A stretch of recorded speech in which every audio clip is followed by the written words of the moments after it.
Hello' everyone, মই প্ৰিয়ংকাই পুনৰ এটা নতুন ৰেচিপি লৈ আহিছোঁ। আজি মই বনাব লৈছোঁ কণীৰ ৰেচিপি এটা, অলপ বেলেগ ধৰণে বনাম। তো আপোনালোকে ভিডিঅ'টো শেষলৈ চাব আৰু ভাল লাগিলে লাইক কমেণ্ট কৰিব আৰু মোৰ চেনেলটো ছাবস্ক্ৰাইব কৰি দিব।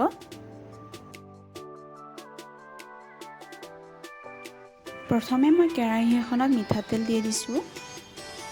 তেলখিনি অকণমান গৰম হোৱাৰ পিছত মই ইয়াতে হালধি, জিৰা পাউডাৰ আৰু ৰেড চিলি পাউডাৰ অলপমান দিছোঁ আৰু এইখিনি এতিয়া মই মিহলি কৰি ল'ম।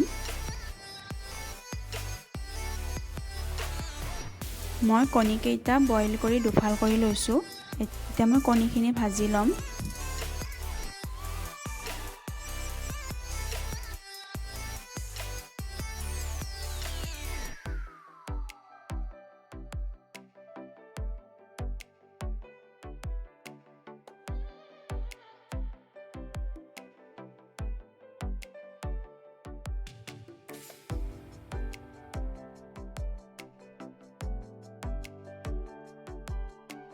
কণীখিনিত মই অকণমান নিমখ দি দিম।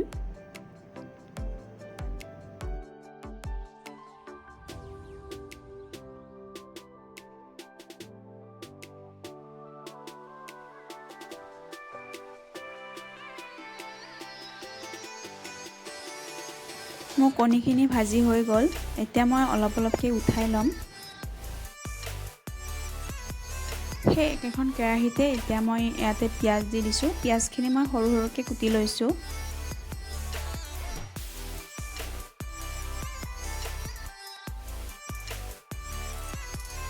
অকণমান সময় লৰাই দিয়াৰ পিছত মই ইয়াতে আদা নহৰু আৰু পিঁয়াজৰ পেষ্ট অকণ বনাই থৈছিলোঁ, সেইখিনি দি দিছোঁ আৰু এতিয়া এইখিনি ভালদৰে লৰাই থাকিম। এতিয়া মই ইয়াতে মছলা দি দিম।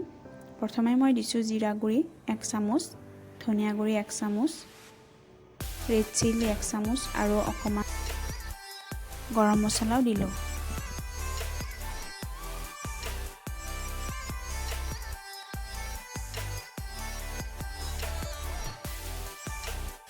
অকণমান সময় লৰাই থাকি মই ইয়াতে 1 বাতি দৈ দি দিম। দৈ দিলে কণীৰ গ্ৰেভিখন বৰ সোৱাদ লগা হয়। মই 1 বাতি দৈ দি দিছোঁ। মিঠা দৈ ব্যৱহাৰ কৰিছোঁ মই।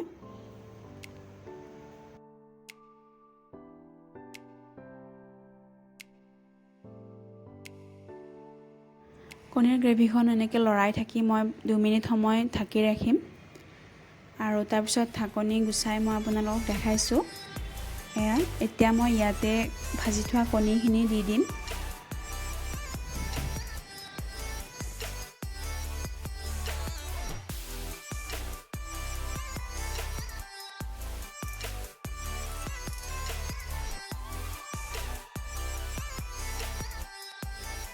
অকণমান সময় লৰাই থকাৰ পিছত কণীৰ গ্ৰেভিখন প্ৰায় হৈ গৈছে।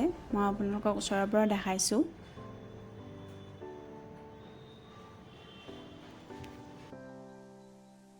এতিয়া মই ইয়াতে কচুৰি মেথি অকণমান দি দিম।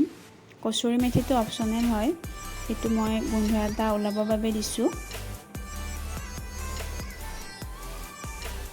এতিয়া মই আপোনালোকক দেখাইছোঁ কণীৰ গ্ৰেভিখন ইমান ধুনীয়া হৈছে আৰু কালাৰটো বহুত ধুনীয়া হৈছে। কণীৰ গ্ৰেভিখন মই এটা বাতিত উলিয়াই দেখাইছোঁ। টেষ্টি হৈছে খাবলৈ। আপোনালোকে এনেদৰে ঘৰত ট্ৰাই কৰিব পাৰে। ভিডিঅ'টো শেষলৈ চোৱাৰ বাবে ধন্যবাদ আৰু ভাল লাগিলে চেনেলটো ছাবস্ক্ৰাইব কৰি দিব মোৰ নতুন নতুন ভিডিঅ'বোৰ পাবলৈ। ধন্যবাদ।